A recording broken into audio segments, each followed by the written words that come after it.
Measles was once considered eliminated in our country, and now it's making a troubling comeback. Florida is dealing with multiple outbreaks as the number of confirmed cases is growing. Some are questioning if our state health officials are doing enough to report and prevent the spread of measles. Take a look. Measles isn't just contagious, it's exceptionally contagious.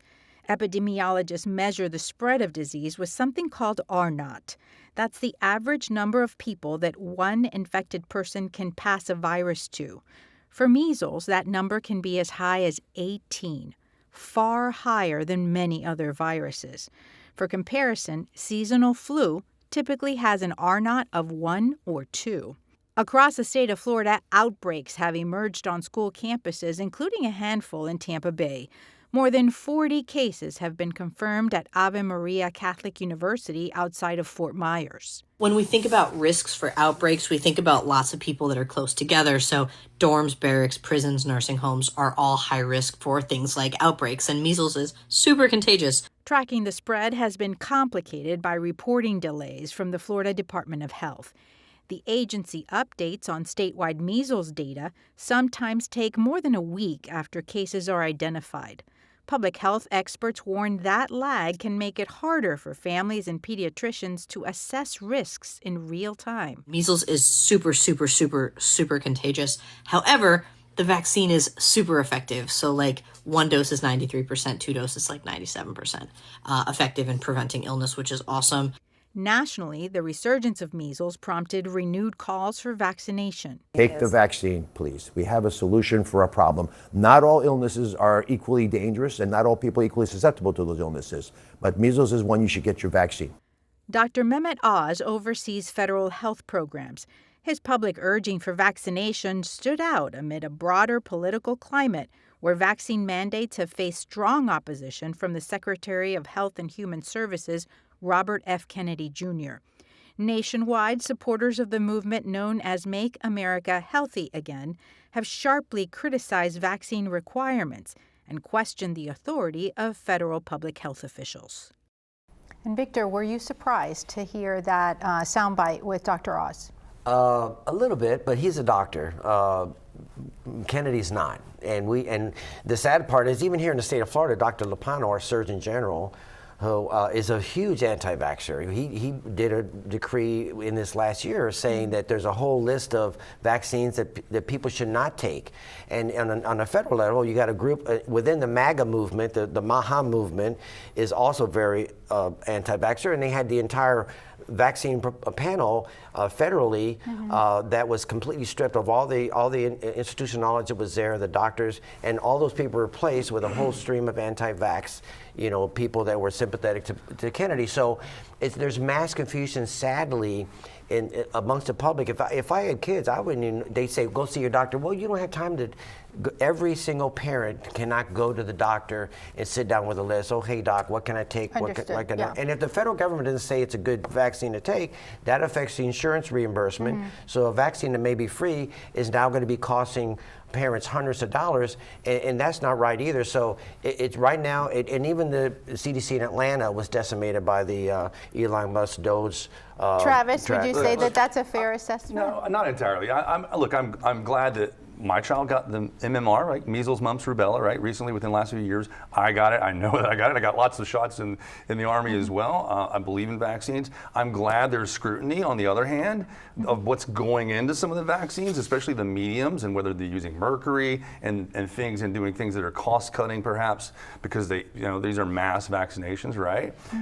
So I'm glad there's added scrutiny to it. But what's notable is that several of these cases recently here in Florida, they had the vaccine. So they've had the vaccine. That asks me, I'm not a scientist, but it does beg the question of, is this a different sort of strain? Is this a new super measles? What is it? I think that ought to be disconcerting to, again, everyone across the board, irrespective of politics. Well, the outbreaks that have happened have been a result of groups of people, whether it's religious, And then maybe there were people who took it but that you heard the lady just now on TV say that if you take the vaccine, it's 97 up to 97%. And this effective. this is a local doctor who has millions of followers looking at her reels, and she's explaining different things on different issues that are affecting children that she sees in her office. And so that's why we thought that her interview was especially appropriate for this segment on the measles. When you look at the cases, Florida's number 3 with 63 cases, but South Carolina is number 1 with 616 confirmed cases, according to the CDC. Utah came in number 2 with 96 cases. It's interesting to see the rise in the cases.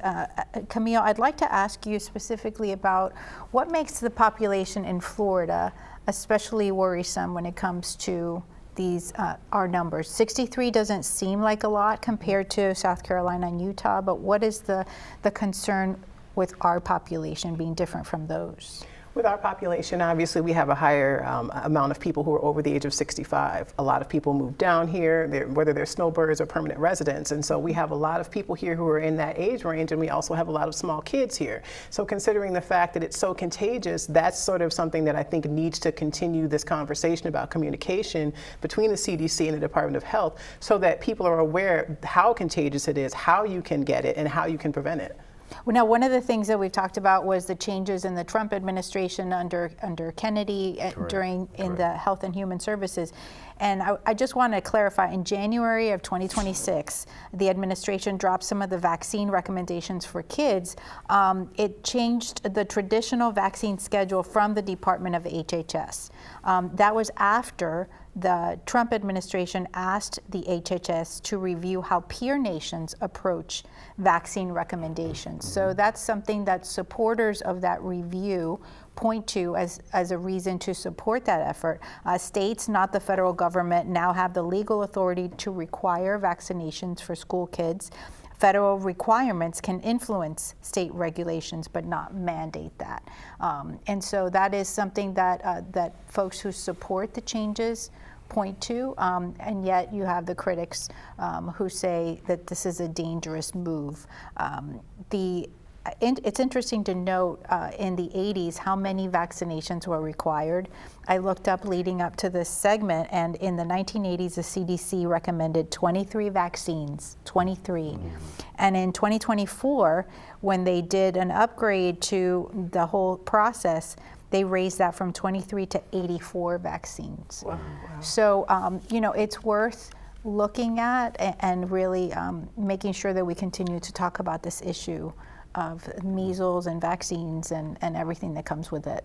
Right. Well, there's also a move, but since the federal government has advocated the responsibility of doing the testing, a lot of this vaccine, there's a private group out there that just came up in the last couple of weeks of doing their own testing to try to make recommendations to the public of some doctors who have gotten together from different universities and said, we're going to do our own testing now and try to inform the public since there's so much mass confusion.